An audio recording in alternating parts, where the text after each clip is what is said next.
So when you create an Azure disk, you're going to actually have to choose from one of the 4 tiers of your disk. And depending on what you choose, one's going to be more expensive or one's going to be faster. So let's go take a look at the 4 tiers. So the first being Ultra Disk. So these deliver high throughput, high IOPS, and consistently low latency disk storage for Azure VMs. They dynamically change the performance of the disk without the need to restart your VM. A really great feature, suited for data-intensive workloads such as SAP HANA, top-tier databases, and transaction-heavy workloads. Can only be used as data disks. Generally, when you're using Ultra Disk, it's recommended that you use a premium SSD as the OS disk. Only supported with very specific VM series. So you're going to have to look at your virtual machine to see if you're allowed to use that disk. For premium SSDs, they're high performance, low latency disk support for Azure VMs for input-output intensive workloads, suitable for mission critical workload applications. Only to be used with the VM series that are premium storage compatible, guaranteed IOPS and throughput of that disk. So the standard tiers don't have a guarantee of IOPS. So if you need a guarantee of IOPS, you're using premium SSD, designed to provide low single-digit millisecond latency and target IOPS throughput described in the preceding table. And so I have a diagram coming up on that.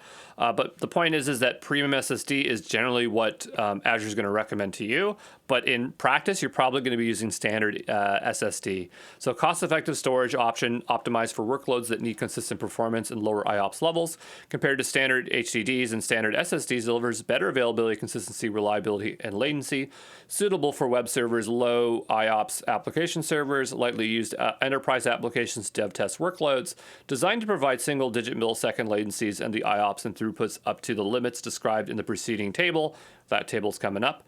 IOPS and throughput may vary sometimes depending on the traffic patterns available on for all Azure VMs. Then you have standard HDD. This is the lowest cost tier here, and it's still reliable, but it's for running latency insensitive workloads, available for all VMs. So latency IOPS throughput of standard HDD is going to vary, and that's the whole point. We're trading cost for variability here. Designed to deliver write latency under 10 milliseconds and read latencies under 20 seconds for most IOP operations. Available in all Azure regions and can be used with all Azure VMs. And so here is that diagram, and just taking a look here, you can notice, look at the IOPS.